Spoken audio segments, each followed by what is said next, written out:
How to recover deleted chats on Instagram. Hello everyone, welcome to this channel. I'm Emily and I'm here to help you out today. So without any delay, let's get started.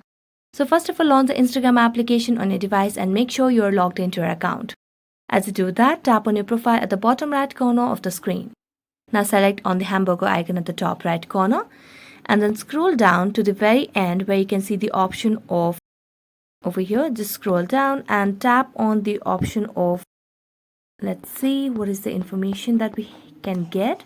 So let's tap on just account center and then scroll down to tap on your information and permission. As you tap on it, here you can see the option of download your information.